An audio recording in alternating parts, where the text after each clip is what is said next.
Hello guys, welcome to tech learning. நம்ம எல்லாருக்குமே தெரியும், 2 நாள் முன்னாடி வந்து டிசிஎஸில் வந்து போர்ட்டல் வந்து அப்டேட் பண்ணியிருந்தாங்க. ஸோ அந்த போர்ட்டலில் நிறைய பேருக்கு நிறைய பிரச்சனை இருந்துச்சு. அவங்க சொல்லாமல் ரிசல்ட் அவுட் பண்ணாமல் இந்த போர்ட்டல் அப்டேட் மூலயமா எல்லாருக்குமே ரிசல்ட் மோஸ்ட்லி அவுட் பண்ணிட்டாங்க. மோஸ்ட்லி ரிஜெக்ஷன் ரிசல்ட்டை நம்ம வந்து ப்ரெடிக்ட் பண்ணுற மாதிரி தான் அவங்க வந்து பண்ணியிருக்காங்க. ஸோ இதுதான் நம்ம டிசிஎஸ் நெக்ஸ்ட் ஸ்டெப் போர்ட்டலோடைய நியூ லுக். இப்போ நம்ம லாகின் பண்ணிட்டோம் அப்படின்னாங்கன்னா நெக்ஸ்ட்டு வந்து இந்த மாதிரி ஒரு பேஜ் வரும். இந்த பேஜில் நிறைய பேருக்கு நிறைய டவுட் இருக்கும். இப்போ என்னென்னா, இந்த பேஜ் வந்து நான் லாகின் பண்ணிட்டேன். லாகின் பண்ணி நிறைய பேருக்கு வந்து டாப் லெஃப்ட் கார்னரில் ஹோமுன்ற பட்டன் தவிர கீழே வந்து அப்ளிகேஷன் ஃபார்மோ இல்லை ட்ராக் மை அப்ளிகேஷன்ற ஒரு ஆப்ஷனும் யாருக்குமே காமிக்கலை. யாருக்குமே இல்லைன்னா மோஸ்ட் ஆஃப் த மெம்பர்ஸ்க்கு வந்து அது வந்து ரிமூவ் பண்ணிட்டாங்க. ஸோ அதுலேயே நம்ம கெஸ் பண்ணிடலாம் இது வந்து கம்ப்ளீட்டாக ரிஜெக்ஷன் ஆன சைன்.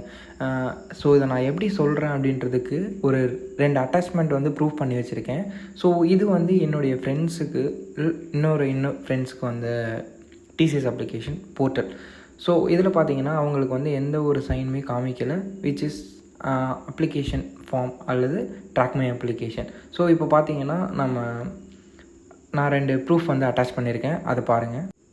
இப்போ நீங்கள் கேட்கலாம், இங்கே ட்ராக் மை அப்ளிகேஷன்ற ஒரு ஆப்ஷனே காமிக்கல, பட் நீங்கள் எப்படி ட்ராக் மை அப்ளிகேஷன்ற ஒரு ஆப்ஷன் கொண்டு வந்தீங்க அப்படின்னு. இது ஒன்றும் இல்லை கைஸ், நீங்கள் வந்து டிசிஎஸ் நெக்ஸ்ட்டு போர்ட்டல் வந்து லாகின் பண்ணதுக்கு அப்புறமா ஒரு ஹேஷ்டேக் போட்டு ட்ராக் மை அப்ளிகேஷன் சொல்லி நீங்கள் டைப் பண்ணிங்கன்னா உங்களுடைய ட்ராக் மை அப்ளிகேஷன் ஸ்டேட்டஸ் காமிக்கும். ஸோ இது அப்படி தான் என்னுடைய ஃப்ரெண்ட்ஸோடைய ட்ராக் மை அப்ளிகேஷன் ஸ்டேட்டஸை நானாக எடுத்தேன். வித்தவுட் அந்த சைட் நேவ் பார்லலாம் காமிக்க கிடையாது.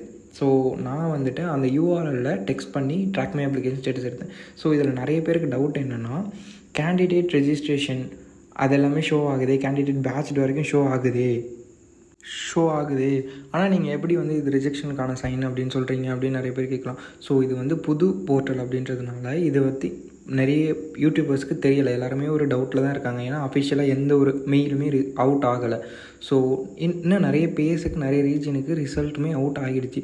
ஸோ இதை நான் எப்படி ரிஜெக்ஷன் சொல்கிறேன் அப்படின்னா, யாரெல்லாம் இன்டர்வியூ அட்டன் பண்ண முடியாமல் இருக்காங்களோ அவங்களுக்கு மட்டும்தான் கேண்டிடேட் ரிஜிஸ்டர் ஷோ ஆகும். மீதி வந்து எல்லாமே வந்து ரிமூவ் ஆகிருக்கும். பட் இந்த சைனில் என்னென்னா, இவங்க வந்து இன்டர்வியூ செலக்ட் ஆகி இன்டர்வியூ அட்டன் பண்ணுவாங்க.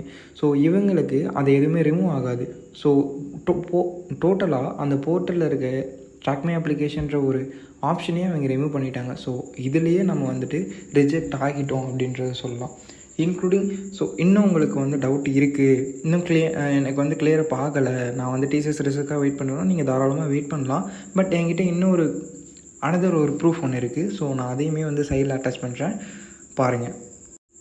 இப்போ இதை பார்த்தீங்கன்னா, நான் ஆல்ரெடி அதே பர்சனுடைய லாகின் ஐடியை வச்சு நான் வந்து அந்த போர்ட்டல் லாகின் பண்ணதுக்கப்புறமா ஹேஷ்டேக் ட்ராக் மை அப்ளிகேஷன் பதிலாக அப்ளிகேஷன் ஃபார்ம்னு சொல்லி போட்டேன். இதில் வந்து என்ன கேட்குதுன்னா, நம்ம ரீஅப்பியர் ஆகிறதுக்கான ஃபார்ம் ஃபில் பண்ண சொல்லுது. So which means it clearly indicates என்ன அப்படின்னா, நீங்கள் ரிஜெக்ட் ஆகிட்டீங்கன்றத இது வந்து சொல்லாமல் சொல்லுது.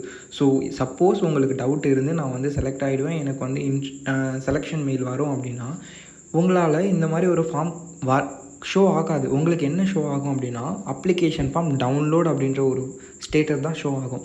ஸோ இதில் பார்த்தீங்கன்னா நம்ம புதுசாக ரீஅப்பியர் ஆகிறதுக்கான ஒரு அப்ளிகேஷன் ஃபார்ம் ஷோ ஆகுது. ஸோ இது வந்து 100% அப்படி 100% சொல்ல முடியல அப்படின்னாலும் 90% என்ன சொல்லுது அப்படின்னா, கண்டிப்பாக ரிஜெக்ஷனான சைன் தான் காமிக்குது. பிகாஸ் இன்டர்வியூ அட்டன் பண்ண முடியாமல் எக்ஸாம்லேயே ஃபெயில் ஆனாங்க எல்லா ஸ்டூடெண்ட்ஸுக்குமே இந்த அப்ளிகேஷன் ஃபார்ம்ன்ற இடத்துல நம்ம திரும்ப அகைன் நம்மளோட டீட்டெயில்ஸ்லாம் பர்சனலாக ஃபில் பண்ணுற மாதிரி தான் இருக்குது. ஸோ அப்படி தான் இப்போ இன்டர்வியூ அட்டன் பண்ணி ரிஜெக்ட் ஆனவங்களுக்கும் ஷோ ஆகுது. ஸோ இந்த சைனெல்லாம் வச்சு புது போர்ட்டலில் நம்ம ரிஜெக்ட் ஆகிட்டோம் அப்படின்றது சைனெல்லாம் ஷோ ஆகுது. ஸோ கைஸ், உங்களுக்கு வேறு எதனா டவுட் இருந்துச்சு அப்படின்னா நீங்கள் கமெண்ட் பாக்ஸில் கமெண்ட் பண்ணுங்கள். நான் எல்லாருடைய கமெண்ட்ஸுக்குமே ரிப்ளை பண்ணுறேன். ஸோ எனக்கு தெரிஞ்சு இது ஒரு ப்ராப்பரான வீடியோவாக இருக்கும்னு நான் நம்புகிறேன். இனிமேலும் வீடியோ வேணும் அப்படி, இது நல்லா இருக்குது, எங்களுக்கு வந்து பிடிச்சிருக்கு, கண்டென்ட் பிடிச்சிருக்குன்றவங்க ப்ளீஸ் சேனல் வந்து சப்ஸ்கிரைப் பண்ணுங்கள், கமெண்ட் பண்ணுங்கள். நான் எல்லா கமெண்ட்டுக்குமே எல்லாரோடைய கொஷின்ஸுக்குமே ரிப்ளை பண்ணுறேன். ஸோ இதுதான் கைஸ் என்னுடைய ஒரு இது. ஸோ மீதி காமிக்கிற எல்லாருமே செலக்ட் ஆகிட்டிங்களா அப்படின்னு கேட்டிங்கன்னா அது கிடையாது. அது அப்படி கிடையாது கைஸ். நான் ஏன் அப்படி சொல்கிறேன் அப்படின்னா, நம்ம வந்து ரிஜெக்ஷனான சைன் மட்டும்தான் சொல்லியிருக்கோம். ஸோ அவங்க மற்றவங்களுக்குலாம் இருக்கே ப்ரோ, அப்போ அவங்கெல்லாம் யாருமே ரிஜெக்ட் ஆகலை, அப்போ செலக்ட் தானே அப்படின்னு நீங்கள் கேட்கலாம். பட் அது நாட் ஷுவர். பிகாஸ் அவங்க எல்லாருக்குமே இந்த மாதிரி எந்த ஒரு சைனுமே இல்லை. எல்லோரும் செலக்ட் ஆகிடுவாங்கன்னு சொல்ல முடியாது, ரிஜெக்ட் ஆகிட்டாங்கன்னு சொல்ல முடியாது. பட் இந்த மாதிரி ஷோ ஆகிற எல்லாருமே மோஸ்ட்லி 90%, பட் இன்னும் அஃபிஷியல் எந்த ஒரு மெயிலுமே வரலை, பட் 90% அவங்க ரிஜெக்ட். கைஸ், இன்னும் ஒரு சில பேர் என்ன பண்ணியிருக்காங்கன்னா, ஒரு ஸ்டெப் மேலே போய் நான் சொன்ன மாதிரி அவங்க பேஜில் லாகின் பண்ணிவிட்டு ஹேஷ்டேக் ஆஃபர் லெட்டர்னு சொல்லி போட்டால் இந்த மாதிரி ஆஃபர் லெட்டர் ஷோ ஆகும். பட் இதில் எந்த ஒரு யூஸுமே இல்லை கைஸ். அவங்க செலக்ட் ஆகிட்டாங்கன்ற ஒரு இது கிடையாது. ஸோ இது வந்து நார்மலாக என்னென்னா, நீங்கள் ஃபுல் ஸ்டாக்கோ இல்லை ஃப்ரண்ட் எண்டோ படிச்சிங்கன்னா உங்களுக்கு தெரியும். நார்மலாக நம்ம என்ன டைப் பண்ணுறோமோ அதை வந்து கீழே வந்துட்டு அது ஒரு லெட்டராக ஷோ ஆகும். ஸோ அதுதான் இங்கே நடந்திருக்கு. ஸோ இதில் வந்துட்டு அவங்களுக்கு ஆஃபர் லெட்டர் கிடச்சிருச்சு கேஸ், நீங்கள் சொன்னீங்க ப்ரோ, ஆனால் இங்கே இவங்களுக்கு கிடச்சிருக்கு அப்படின்னு நிறைய பேர் நீங்கள் கேட்பீங்க. பட் இது வந்து ஃபுல் அண்ட் ஃபுல் ஒரு ஃபேக் அப்படின்றத விட இது வந்து ஒரு temporary one. It's not a offer letter. Just உங்களுக்கு வந்து ஆஃபர் லெட்டர் அப்படின்னு சொன்னால் அதை டச் பண்ணாவோ இல்லை கிளிக் பண்ணாவோ எந்த ஒரு இதுவுமே நடக்காது. ஓகே கைஸ், ஆல்ரெடி வீடியோ ரொம்ப லென்த்தாக போகுது. உங்களுக்கு வேறு எதுனா ஒரு டவுட் இருந்துச்சு இல்லை மேலும் இன்ஃபோசிஸ்லேருந்து ஆன்லைன் டெஸ்ட் லிங்க் வந்திருக்கு. ஆல்ரெடி காக்னிசன்ட்டில் மல்டி க்ளவுட் அட்டன் பண்ணுறாங்க. இன்டர்வியூ எப்படி இருந்துச்சு, ஃபர்தராக என்ன ஒரு டீட்டெயில்ஸ் வேணும், இல்லை ஃபர்தர் வீடியோஸ் வேணும் ப்ரோ, வீடியோஸ் போடுங்க அப்படின்னா ப்ளீஸ் சேனல் சப்ஸ்கிரைப் பண்ணுங்கள், கொஞ்சம் சப்போர்ட் பண்ணுங்கள். ஸோ எல்லாரோட குவரிஸையும் கமெண்ட் பாக்ஸில் கமெண்ட் பண்ணுங்கள், நான் எல்லாேருக்கும் ரிப்ளை பண்ணுறேன். Thank you guys, welcome to tech learning.